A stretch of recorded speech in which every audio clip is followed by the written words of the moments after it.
Hello, everyone, and welcome to Nation Watch for today, 27th October 2024. A beautiful Sunday. Lots of things happening at Congress Place today. Before we get into the actual program, we have a very, very important message to share with you and to urge you to, if you have not yet gotten your ticket, come down to Congress Place between now and 2 p.m. and get your ticket. Get yourself an opportunity to win large sums of cash. Here's your message. It's the PNCR fundraising bingo on Sunday, the 27th of October at Congress Place of Fire from 2 p.m. Over $5 million to be won. There will be 20 straight games at $100,000 per game. 3 letter games at $200,000 per game. 3 coverall games at $1 million per game. Tickets are $6,000. 1 ticket gets you 6 playing cards. Remember, it's the PNCR Big Fundraising Bingo on Sunday, the 27th of October at Congress Place of Fire from 2 p.m.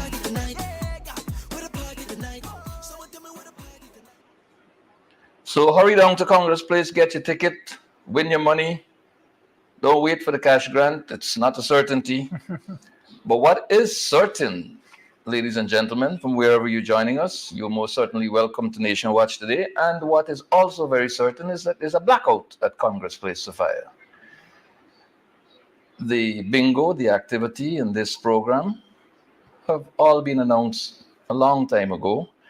And they're out there in the public domain. And they Guyana Power and Light, another creature of the political dictators of this country, have decided that Congress Place is not entitled to have power today. But we will not be daunted.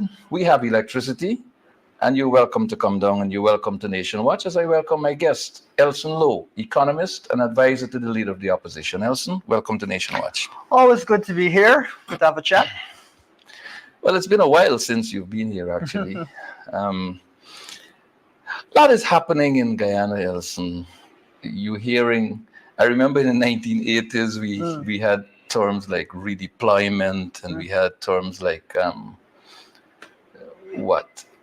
don't remember them all, but they were terms that were there coming at you. Redeployment is the one that stuck in my head. Now we're hearing about financial crimes, and we're hearing about money laundering, and we're hearing about corruption, as we've been hearing since the commencement of the life of this government in office, 2nd August 2020. Corruption has been the number one word, now joined by more terms that define corruption. Help us, Elson, to understand what is meant by the term money laundering.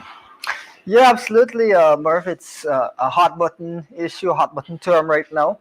But essentially, money laundering really is just the crime of attempting to conceal the proceeds of crime. So you have an initial crime, whether that may be, let's say, taking a bribe. That could be the initial crime, and then money laundering will now be the attempt to conceal those particular funds, and people will do that in a variety of ways.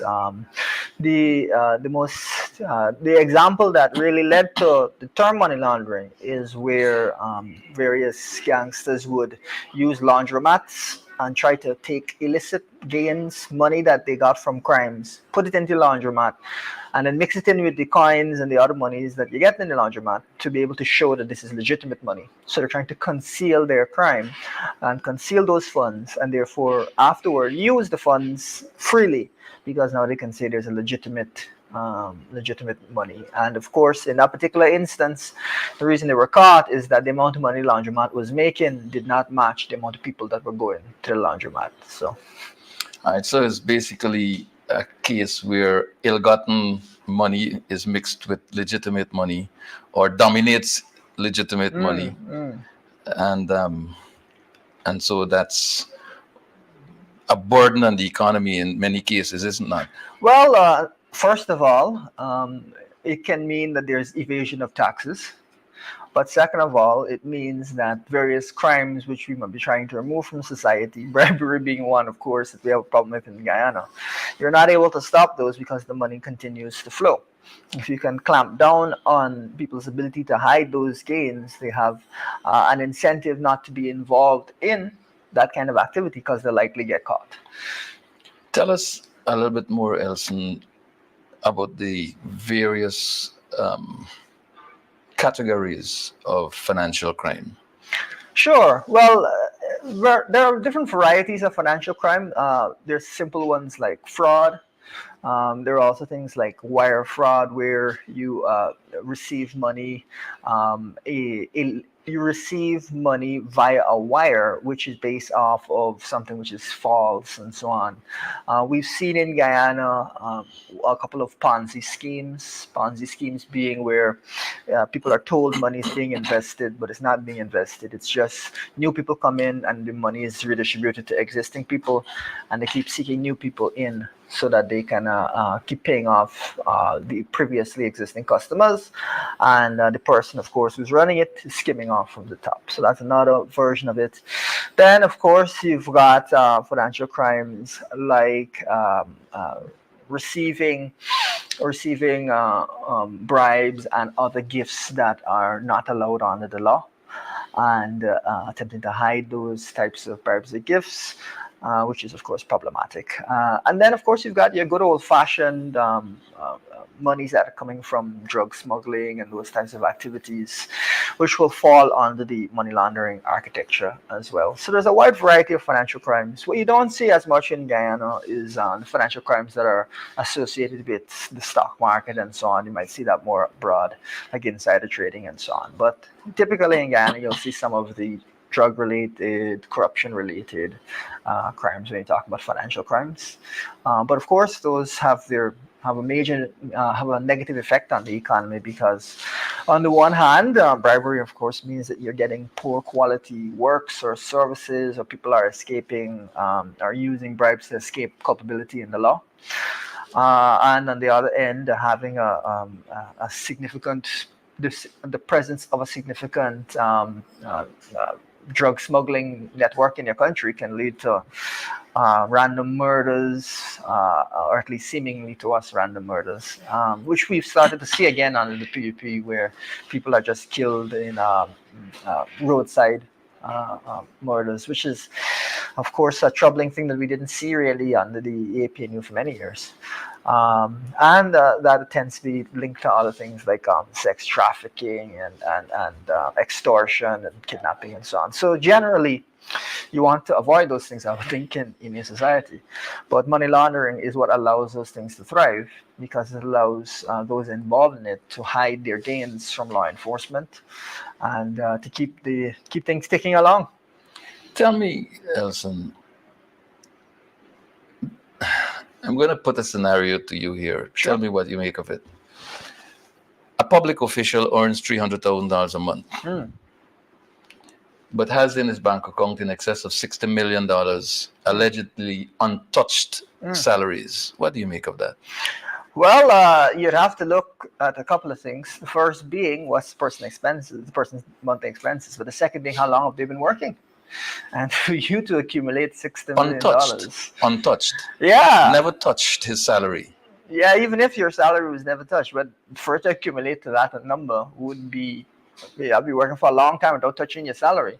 I would say also that's a very lucky person that they don't have to touch their salary at all. I don't know that many people can say that. So it's interesting, because for a public official to be able to live in the Cooperative Republic of Guyana in this time, when more than 58% of our population is touched by poverty. And here is an official who does not have reason to touch his salary. Telling you. Something is fundamentally wrong here, Elson. Would that not ordinarily raise eyebrows, particularly in the area of financial crimes? I mean, you were trained in anti-money laundering. You have some experience working at the state asset recovery unit, and so you're familiar with some of the investigations. You're familiar with some of the evidence. You're familiar with some of the charges that were laid. how would you, had this been during your tenure at Sarah, Sure. view $63 million in untouched salaries in a bank account? Well, you know, the way that we would want to start looking at this from the perspective of anti-money laundering is that public officials, especially senior public officials, are what we call politically exposed persons, PEPs. This is under the money laundering On the money legislation. laundering legislation, and this is the designation internationally. And what that means is there should be additional scrutiny of those individuals as they have power or leverage within the institution, government institutions, to provide favors, to change things in favor of certain people, and therefore they could be provided with bribes and so on. So that is one of the reasons that there's additional scrutiny on them. And so, in that scenario, you would look at something like that and say, if this person is a politically exposed person, this might warrant additional scrutiny.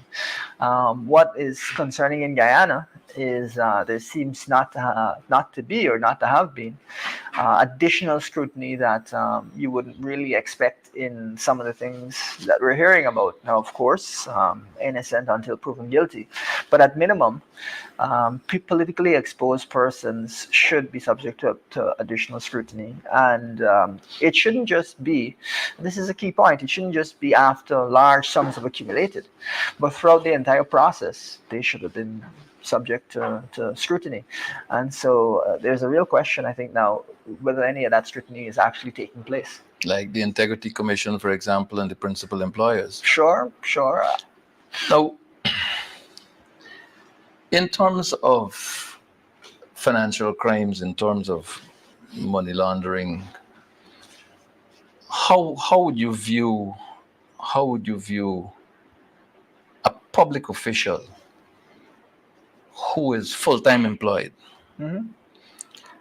and full-time employed in law enforcement, particularly, who goes off and establishes a business entity, and then that business entity of which this person is principal starts to trade with that person's principal employer to the tune of hundreds of millions of dollars. In a case where this person, this public official, has command and control and exercises command and control over the operatives within the organization in which he operates, as it relates to finance and the management of goods and services. Undue influence. There's a real question, I would say, around conflict of interest and the ability of a senior public servant to be able to exercise an outside influence on procurement and things of that nature, given their close relationship to the organization. And I would also say that really under the public service rules, you'd have to look at whether or not this person is even allowed to be the principal of a business while also being a full-time public servant. Now, of course, you can own a business if you're not involved in the day-to-day and just maybe have shares in something, just as you can have shares in a bank or any other stock. But the question of being involved in the day-to-day, I think, is one that raises to me some questions, some red flags that I think needs to be looked at. There is also what we're hearing is that senior officers or officials signed off on things and said it's okay to do X, Y, and Z.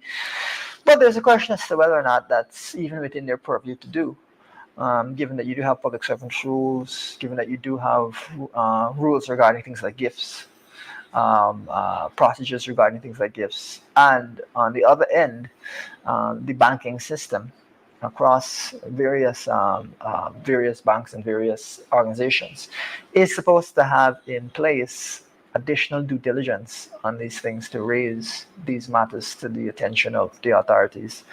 And so there's, I think, a real question of systemic failure within the public service.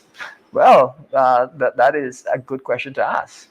Systemic failure within the public service, systemic failure in terms of our money laundering architecture. and then systemic failure from the banking perspective in terms of the scrutiny. Systemic favor was a Freudian slip, was it? Well, that was quite a lot of failures to be happening simultaneously. But Elson, in government, as an operative in SARA, you saw the legal system in operation. You saw how the Office of the Director of Public Prosecution functioned and dealt with matters. You are now associated with the opposition. You have a close-up view, not as close as you had while in government, Sure. of how the legal system is operating. And by that, I don't mean the judiciary. I mean the police system, the investigative arm, and the Office of the Director of Public Prosecution. How do you see things in this regard from one side to the other? Well, what I would say is that under the APNU, there was the APNUFC, there was a strong focus on law and order. Institutions were established, of course, SARA being one of those institutions. There was cooperation between institutions. They were made robust. There was a lot of engagement with international entities. And there was generally a belief that it is important to have these anti-money laundering mechanisms in place and not to discard them. Of course, in fact, it's interesting that the United Nations Convention Against Corruption required that Ghana establish these sorts of anti-corruption entities like SARA, but that's something that the government is not as resisted, and of course they've not replaced SARA with an entity which would carry out similar functions. So that speaks to the attitude that the APNAFC had towards the issue of corruption and money laundering. On the other hand, the PPP, it seems to be, is the opposite. They have not, as I said, established the appropriate entities. We've not seen, in the time that has passed, convictions for money laundering and so on. There's now a question as to whether or not banks and the Bank of Guyana has been enforcing the provisions of the acts with regard to ensuring that these banks are doing due diligence and so on. So those are questions that have to be asked. Maybe they are, and something has gotten missed somewhere. But I think an evaluation of that is very much necessary. Now, the other side of this is we as a country, viewers what we call were blacklisted at one point, and it came to our financial system. CFATF. Yes, exactly, and periodically we're evaluated basically to be a part of the international financial structures, infrastructure. You have to be periodically evaluated to ensure that you're compliant. If it is indeed that senior public servants can amass nearly $1 billion, hundreds and hundreds of millions of dollars, and not set off any red flags. And then you can now hear that Soku's coming with hundreds of charges. It is either one of these two things must be true. Is either the charges are trumped up charges and the transactions were legitimate, or the transactions were not legitimate. They should have set off alarms. They didn't, and now you're getting the charges. So we'll have to see if any more information comes out here to clarify the situation. But to me, what I think the government is scrambling to try to cover here is to say that we're dealing with a potential corruption issue. We're dealing with a potential money laundering issue by putting out charges and addressing what's going on with the Ghana police force. But it should never have gotten to this stage. I want to draw your attention to what colloquially we would say in Guyana, different folks, different strokes, Sure. or different strokes for different folks. There was a case with the ExxonMobil account and the Guyana Revenue Authority, which I believe costed Guyana $214 million US. That was the question, yes. And there was a question about that. And that was handled in a certain way where somebody was simply patted on the shoulder, I would say, not even slapped on the wrist. Yeah. For $214 million US. And that went down. We don't know where the money is, if it's ever been recovered. We don't know what processes are involved to attempt to recover it. But this is public money. This is money owned by the people of this country. And no one was charged or anything. But here's a case where a senior public official has evidently amassed large sums of money of his own through whatever mechanism, through whatever association. I imagine the courts will determine. And we're now talking about 240 charges, criminal charges. Why is it, in your view, these two matters are handled so differently when the one that involves GRA, 240 million US dollars, is really the people's money? Well, the first thing I would say is, and just to give your viewers some clarity on that, is essentially there was $214 million that was in dispute based on the first audit of Guyana's oil expenses, offshore oil expenses. And that was negotiated down to $3 million by ministry officials who should not even have been involved. We exposed this in the opposition, and as a result of that, the government backtrack off of that, and that particular individual, as you said, was given a tap on the back. I think it was a 2-week suspension or something like that. Something ridiculous. And viewers, you may think that we are maybe we're biased here, but former President Ramatar said the guy should have been fired at minimum. Exactly. So it's not just our perspective here. The next thing that happened, which is concerning for it, is that money therefore had to now go to arbitration so that there could be a decision regarding whether or not the money that's disputed regarding from the audit should come back to Guyana or not. And Guyana must pay for the cost of the arbitration. Well, if we lose it. And the other thing that has happened is we've not heard anything about this money for some time. It's been months that we haven't heard about this particular audit. And it's, I think that we're due to get back over 100 million US if it goes through in our favor. So that's one real question. On the other hand, you have a case within the police force where this should have been an issue that was raised potentially for criminal prosecution a while ago. And what we're seeing is that the government only seems interested in acting when they're exposed. They're not proactive. They're not inherently interested in the rule of law. It's only if they're exposed. And so if we hadn't helped to expose that $214 million issue where it was brought down to $3 million outside of the, what was right and due to the Guyanese people, maybe that would have gone by the wayside as well. So what you're seeing right now is a case where if this hadn't been flagged, maybe it would never have been flagged. And some of these additional details, I think, raise further questions. There's a lot of talk around the wedding and gifts from the wedding. One of the things I find to be most bizarre is this argument that stakeholders provided funding for the wedding. Now, before you get deep into your thoughts about that particular aspect of it, stakeholders aside, the head of the Guyana Police Force, the acting commissioner of police, I saw a document purporting to be a statement signed by Mr. Hicken, the police commissioner. I'm hoping that that is a false document.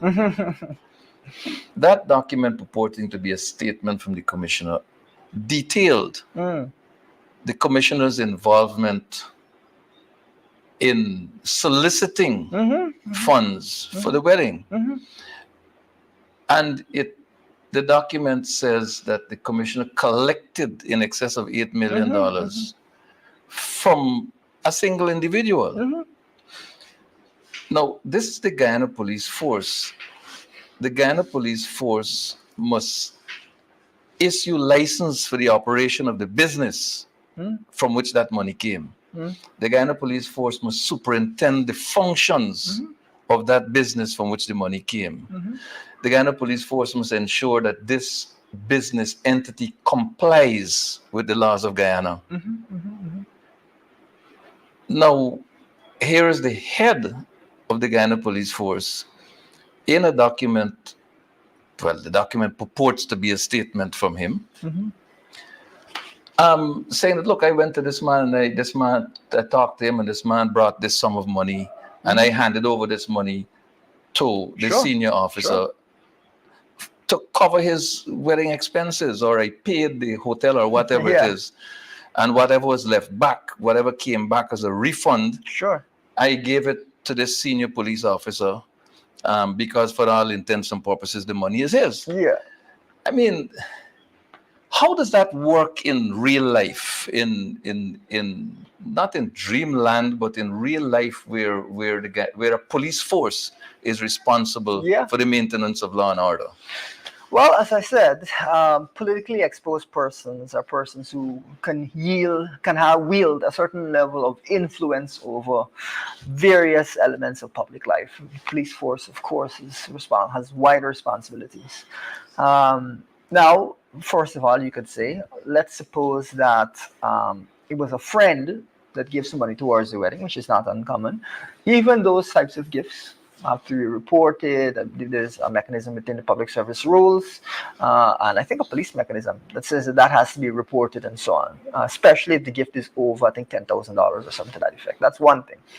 But the second thing is, what I find baffling is this idea of the word stakeholders being used.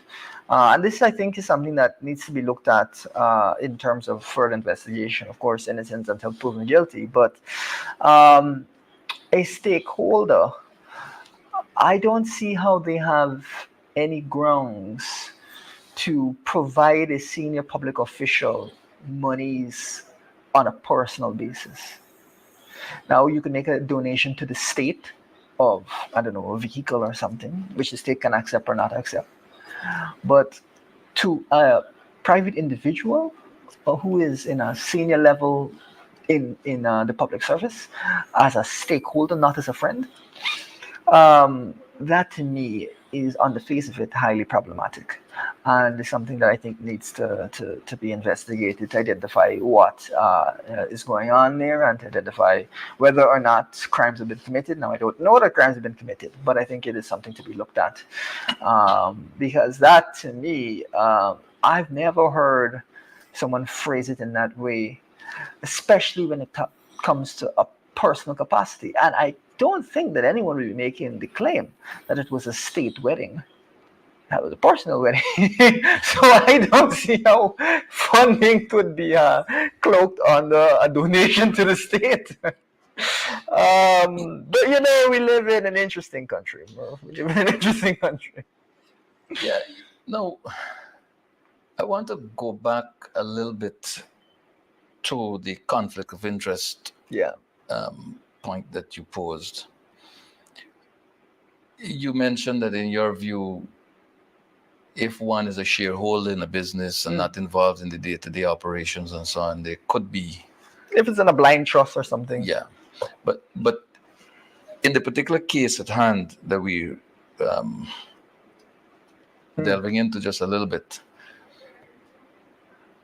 spousal relations, in my view, and in the limited training that I had in that particular area, cannot be construed to mean arm's length transaction.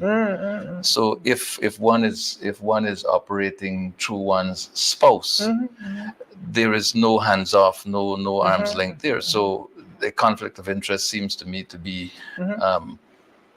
deeply rooted, deeply entrenched. Well, your immediate family is the first layer that would be looked at. And that is a routine part of investigation of money laundering cases, is looking at the assets accumulated of immediate family. Because, of course, people will often attempt to hide the proceeds of crime in the name of their family members. And that is why you've been seeing various people that are close to Mr. Brutus be charged for the same crimes or similar crimes that he's been charged for.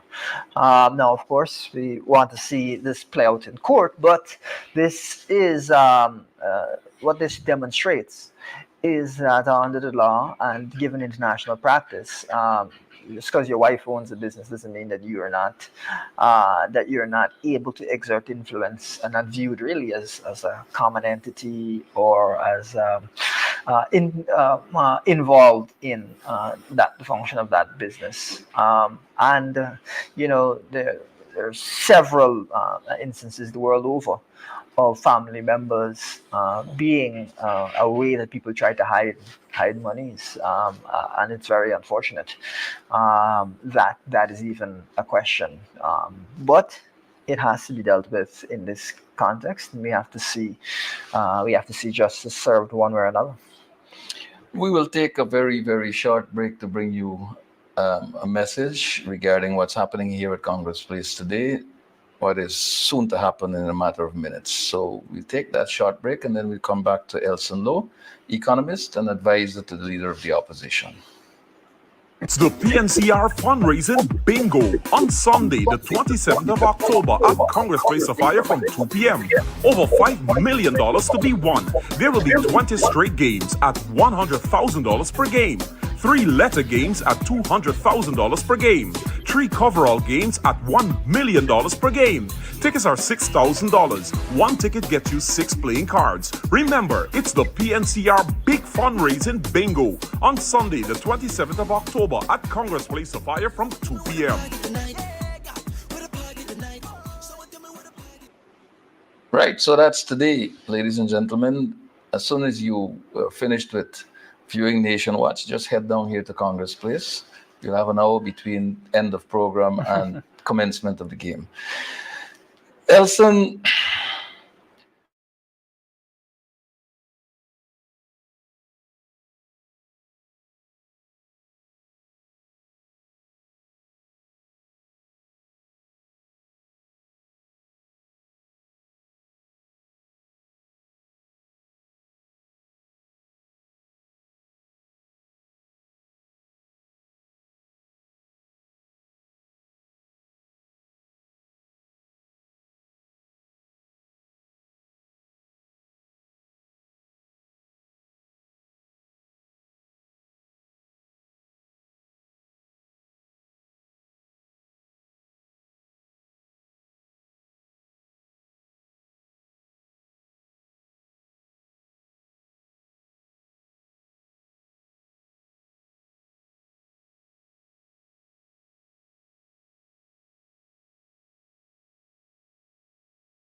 But to me, what I find to be very concerning is that Mr. Brutus seemed to be indicating that he had read this information or something that could potentially be damning to the state. That, I think, cannot be left in the wind, but rather we need to see all the threads of this particular case pulled and all the information come out. One of the things that has been mentioned by some commentators, some people, and which is quite, I think, correct, is if Mr. Brutus is indeed found to be guilty, there are transactions that came into his account, monies paid in, and so on, that must have come from someone. So how are they? What's their relationship to the crimes that he could be found guilty of? Are they themselves guilty of other crimes? And well, Mr. Jagdeo said that the PPP will not roll over and allow Brutus, full scope to do what he intended to do. And in fact, he said Brutus doesn't really know the People's Progressive Party if he thought that going down this road was good, which all seemed very strong-handed, and I don't know. What are your views about Mr. Jagdio's utterances having to do with the actual withdrawal? Well, to me, I find it very difficult to take what he has to say seriously in terms of any commitment to justice. As we have just discussed, really one of the first people that would normally be investigated given this context is probably the commissioner himself. Let's see if anything is done. Of course, we don't know. Maybe there's something we're missing. Maybe there's something that will come out in the investigation to make it clear that the commissioner is not involved. But given the circumstances that have been presented, in any normal country, there would have to be some sort of investigation, I think, of that. Now, is Mr. Jagdio saying that that's going to happen? I don't know if he's saying that. And I would go further and say, other than the commissioner, who else knew or was involved in any of these things that the commissioner and the deputy commissioner are talking about? They would also need to be investigated. Well, and any relation to them in terms of politically exposed persons would also need to be investigated. And so this is potentially a very wide web of alleged criminality that would have to be investigated. Well, the leader of the opposition has said on many occasions that Mr. Jagdio needs to be investigated for corruption. Well, there's serious allegations against him as well. The leader of the opposition, has said categorically, let Mr. Jagdio bring his legitimate earnings, sure, and put them alongside his physical assets, and let's do an evaluation and see what's happening. There was the case of the international news media and the allegations of someone named Su Zherong about Mr. Jagdio. And the leader of the opposition made it clear that the Ghana police force was not in a position to conduct investigations of that nature and called for international support. Absolutely. Well, it is clear now, is it not, why the Ghana police force cannot investigate public officials? Seems to me to be a very reasonable opinion that they'd be concerned as to the integrity of the force generally. And again, the need for widespread investigation seems crystal clear. If only, even from the perspective of those who there may be allegations against and so on, if only to exonerate them, they should want these investigations. But there's definitely, I think, it's worthy of investigation and worthy of serious question to identify the truth. We must also remember, I try to remind the public from time to time of the words of Su Zherong in that Vice News documentary, because the words were very instructive. Su is my friend. He gets all the support, is what Vice President Jagdio said. We have asked the question, what law empowers Vice President Jagdio to provide quote-unquote support to his quote-unquote friends? Not too clear what law empowers him to provide that kind of support. We've also heard Su say that a larger bribe was paid regarding an oil company. That has not been investigated to our knowledge. And my favorite quote, of course, from the documentary is when it was asked by the journalist, undercover journalist, well, how do we know that this money is not going to you and not to Mr. Jagdio? How do we know that you're not just fooling us? And Sue, of course, said, don't worry about it. We'll go together and give Jagdio the money. That is a pretty serious allegation, and I have to say that one way or another, and you can correct me if you have a different interpretation of it, but Su seemed really confident in what he was saying. That's the general view of the Guyanese population. Su seemed really confident in what he was saying. So, again, investigation, if only to exonerate the parties involved, should be the minimum. I want to come back to the Guyana police force, if you don't mind. Yes. Mr. Brutus implicates Mr. Karim Baksh by alleging that Mr. Karim Baksh, this is from a news report that I saw. The news report says that Mr. Brutus alleged that he procured a property somewhere at Skunard in the West Bank for 20 million Guyana dollars, and that Fazil Karambach, I think that's his full name, contributed most of the money to buy that property. He further alleges, according to the news report, that Karambach gave him and his wife, both him and his wife. They didn't say, the report didn't say give the couple. Sure. It said give both him and his wife, as I recall it. I may be wrong. Substantial sums of money as wedding presents. There's a fundamental problem here in my view. How could Mr. Karambach legitimately investigate 100%. matters involving Mr. Brutus? There's a serious question around conflict of interest if these statements by Mr. Brutus are true. You also would have seen, I believe, there's pictures of Mr. Karambach at the wedding of Mr. Brutus. Let's take it in layers, and as we go along, people can dispute or have their own thoughts. But layer number one is this man was at the wedding. They have a close relationship in some way or another. They've known each other for some time. They share the same rank. Good. So that, first of all, is a question of a conflict of interest and whether Mr. Karambach should recuse himself from this particular investigation so that he can proceed in an objective way. That's level number one. Level number two is, did Mr. Karambach contribute significant financial sums for the purchase of property and so on? It's not clear to me why he would do that, but if he did, that is something that also would need to be investigated. And then layer number three is, did he contribute direct cash for this wedding? And did he do so as a friend or as a stakeholder? Because as I've indicated, those are totally different relations, and they have perhaps very different implications. So these, on each level, would have to be investigated. Now, Mr. Karambach, I believe, has disputed these allegations. He is involved in anything or contributed anything. I don't know the truth, but that's the purpose of investigations, is to identify it. But in the circumstances, you don't know the truth, nor do I.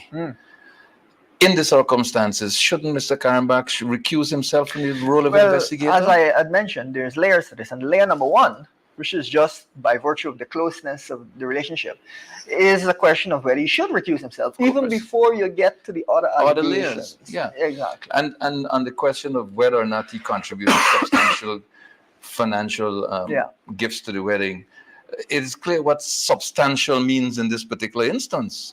I mean, a man with one heck of a wedding, untouched salaries of $63+ million in a bank account, untouched for a very long time. Allegations of the man amassing wealth in excess of nearly $800 million. Nearly $1 billion. And allegations or reports that $100 million was there lying around in some office in some plastic bag. I mean, we understand what substantial means in the circumstances, don't we? Yeah, absolutely. And just for clarity, the threshold at which money laundering legislation and so on kicks in is 10,000 US or $2 million. $2 million. So we're gone way past that threshold at this point. We are running swiftly out of time here, Elson, and I think we have discussed in reasonable measure this whole element of corruption that infects the Guyana police force. Let's go to Gail Teixeira. Gail Teixeira wrote to the leader of the opposition outlining a series of points justifying the government's position on confirming Clifton Hicken as Commissioner of Police. Serious crimes were down, management was up, the Guyana police force became some fantastic of virtue. And impeccable leadership. I mean, the police force is at its highest in terms of employee morale and all of these fancy things. I see. And then here comes these revelations that all is not well at the upper echelons of the Guyana police force, right at the level of the commission. Yeah, right at the top. Right at the level of the commissioner of police. and his immediate subordinates. What does this say for a government that speaks of accountability and speaks of transparency and speaks of all of these virtuous democratic principles? Gail Teixeira spoke for the president when she wrote that letter. What are your views on, forget the appointment of Hicken, but just this whole business of lifting the Guyana police force to the heavens, really? Well, you make a remark that I think is very instructive. Forget the appointment of Hicken. Yeah, forget it. Because It's in not going to any happen. real country, there would be until there is an investigation which unravels all of these different threads, there can be no question of the appointment of Mr. Hicken. That is not even getting to the fact that the leading opposition is not in agreement with that appointment. So that's the first, as we say, layer of this thing that needs to be sorted out before anything can go forward. But and this is where some economic theory is useful. There are studies, I think, out of Norway, which indicate that when citizens see that those who are responsible for enforcing the law are themselves engaged in corruption spreads throughout the society. People stop respecting the rule of law. And an ordinary policeman once stopped me the other day and just asked me for $1,000 just like that. And I'm thinking to myself, for two things. First is, how can you just ask people for bribes just like that? The second is, He wasn't asking for a bribe. The man, he was asking for a top-up. The man didn't indicate what offense I'd committed. Or No, but you were fined. I mean, that's number one. Number two is, if you're going to ask for a bribe, man, you don't have dignity to ask for more than $1,000. That's the level we are. You're accepting $1,000 bribe. That's what your badge means to you in terms of your sense of duty to the country. That's the level we at. And in fact, at Sarah, one of the things we were studying is whether bribes, on the PPP were so frequent and so ubiquitous that it had actually pushed down the average price of a bribe. Because if every policeman is willing to search you out, then they're in competition with each other as to who can collect the bribes, so driving down the price of bribes. When the policeman now sees an allegation of 240 charges and 800 million in the accounts of senior officers, from their perspective, what's the big deal if they ask them for $1,000? So the entire integrity of the force is called into question. The function of the force is called into question when the credibility and the integrity of senior officials goes out the window. And that is why investigations are necessary, if only to exonerate people. Because the entire force now, and there are some who would say, can you blame an officer who is not making much for asking for a little $1,000 when the ones in the top allegedly receiving $8.5 million at the snap of a finger? There's an inconsistency in dealing with these matters that, it boggles the mind. There is a woman. Well, first of all, let me make the point that according to my readings on this Brutus matter, the 30+ charges that were read include fraud. The would, yeah. Right? The 240 charges in total involve fraud. There's a case recently of a woman who was charged and put before the court for obtaining by fraud somewhere in the region of $11 or $13 million in auto deals. Okay, yes. She was remanded to prison. Here's a case where $800 million are involved. Here's a case where a man disregards respect for the uniform of law and order. Puts on that full uniform and walks into a court to answer charges, criminal charges. And in answer to 30 odd charges, was placed on bail, $6 million. How do we relate to that? Yeah, absolutely. It does raise a question around the even application of justice, whether that woman should have been granted bail, whether Mr. Brutus should not have been granted bail. But what I would say is, going even further than that, the UN Criminal Court has standards for how you deal with investigations based on the severity of the allegation, and for senior officials, when there are such significant allegations put before them, they're supposed to be dealt with much more seriously because of the implications for the wider society, as we have discussed. And so we need to see this case dealt with the utmost seriousness, rather than maybe not dealt with as seriously or aggressively as other cases with lower amounts and narrower social implications. And just to help Guyanese to understand, if you have a police force in which people are taking bribes with impunity, without any consequence, people can kill people and pay bribes to get off. That's the level at which this can happen, because if there's not enforcement of the law, and if people with money can just pay to have themselves bypass the law, to escape the rule of law, how long before people are killed and bribes are passed?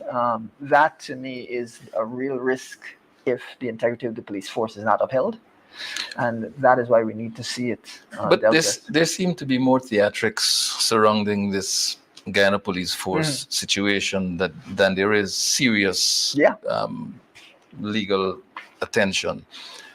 The SWAT team going in to get Brutus without any reconnaissance being done to determine whether he was home or not. A big show of force, empty show of force.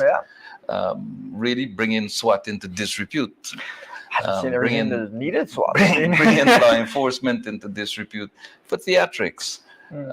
Press conferences by Jack Dio, press appearance by at least one by Brutus himself, constitutional motion filed and a big hurrah about what it's going to bring out, and then it's withdrawn. Do you get a sense that there's behind the scene negotiations here to end all of this? I would say that any casual observer would be worried about behind the scenes negotiations, because at the end of the day, it almost looks like people are trying to amass leverage, and then when demands are met, pull back the leverage, and that would make you think, well, do people have information on people? But I would say that from another perspective, Mervyn, again, all these allegations, but when it comes to these types of crimes, it becomes pretty difficult not to have committed some kind of crime along the way.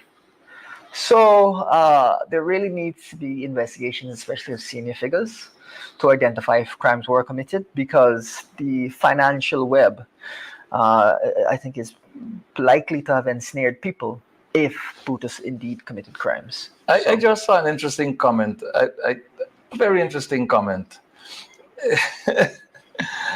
Corruption in the police force started under Burnham and the PNC. I mean, the most ridiculous things people say. I mean, which policeman was convicted of criminal behavior or conduct under the PNC? Which? And which policeman in the history of this country is known to have amassed $800 million while earning a police salary? What utter rubbish is that? Also, I mean, if we look to go back into the past, I mean, people can say, oh, Jagan was on the top before Burnham, started on the Jagan. I mean, at what point? We just don't make sense when we discuss serious issues at fora like this. We have the occasional brilliant PPP troll coming out and making these remarkable statements. But look. Well, you know, the real, as I said, the concern we as Guyanese across the spectrum must look at is we cannot have a situation in which there is bribing of the most serious, most high-level law enforcement officers going on. And so these allegations need to be sorted out. We need to see justice. We need to see these cases resolved. We need to see the investigations. Because the entire fabric of our society will fall apart if this is something which is happening with impunity. And as I said, how long before you can kill people and pay some money and the case goes away? And that, of course, extends right across the political spectrum, because pretty much anyone could be in question, can be at risk in those circumstances. Or another way to put it is, you have the slightest disagreement with someone in the PvP, someone seen in PvP, and what, your life is at risk now? The police are going to turn a blind eye if something happens to you? We cannot be living in such a society, and we have to take a stand regarding these allegations. Well, it appears as though the Guyana police force, with all that is swirling around at the upper echelons of the leadership of the Guyana police force, I believe it is reasonable for citizens to conclude that there is no leadership in the Guyana police force. There is, in fact, a leadership crisis. And what is alarming, and why we don't have time to discuss at the moment, is the silence of the political head of the Guyana police force. The Minister of Home Affairs has been extremely silent. I imagine that Mr. Ben is evaluating the situation and will come out with strong measures to deal with these officers, should his investigations, which I'm sure he's doing, because he does his own investigations, Sure. I can assure you of that. And I'm hoping that his investigations will allow him to exercise general guidance to the Guyana police force with respect to how to deal with these people. I understand that he has remarked, when he was asked if he has confidence in the senior officers, that he has confidence in himself. But you know, the funny thing about financial crimes is, and this is why these investigations have to be wide-ranging, if Mr. Brutus gave Mr. Ben any money, if Mr. Ben gave Mr. Brutus any money, they'll be swept up in it. I don't know that they did or did not, but I do know that investigations need to cover all threads so that there can be justice and we have a system with a level of integrity. I am certain that if there's any minister of government in the People's Progressive Party cabinet with integrity, it is Robeson Ben. I'm certain of that. Well, we shall see. I am certain of that. I have absolutely no doubt about that. I believe Mr. Ben is an honorable man, and I believe his silence is suggestive of deep contemplation, and I'm pretty sure that in short order, he will deal with this issue. I would endorse that statement entirely. I want to thank you, Elson, for coming on this program at relatively short notice. And I want to say to our viewers that while a few people continue to get rich, very, very, very wealthy, I want to share with you a quote from the address to the biennial Delegates Congress by the party leader, by the leader of the People's National Congress Reform. Here's what he said. And I want you to take this in the context of the few who are becoming extremely wealthy. And I quote from Mr. Norton's speech on Friday, 20th June 2024, right here at Congress Place. I ask you now to consider that Guyana is one of 63 countries classed by UNICEF as facing severe child food poverty. And to reflect that not so long ago, the World Food Program noted that 58% of Guyanese are moderately or severely food insecure. I pose to you one simple question. What is the point of being the world's fastest growing economy for several years over if our children are going to bed at night hungry? Fundamentally, this government's priorities are totally wrong. This government has no idea whatsoever of how to deliver real development to Guyana. This government seems to believe that the infrastructure development at the expense of human development is in itself development. There can be no useful development without human development. End of quote. Ladies and gentlemen, that's all we have time for today on Nation Watch. And I close with another quote from the leader of the PNCR and leader of the opposition. For Guyana to grow, the PPP must go. Until we meet again next time, God bless. With you. This day, we lift the Guyana Police Force before you. And Father, today, if we are honest, we're able to say that this force is hemorrhaging right now. We stand in the gap and we confess the sins of this noble organization. We confess every spirit of racism in this organization. We confess the spirit of corruption and bribery. We confess the spirit of injustice. And we declare, oh God, if now, above all, we confess the disunity. And we pray, oh God, that right now, that this force is so fragmented that unless you help this force will continue to be in trouble. The words of Jesus declare that if any kingdom that is divided cannot stand.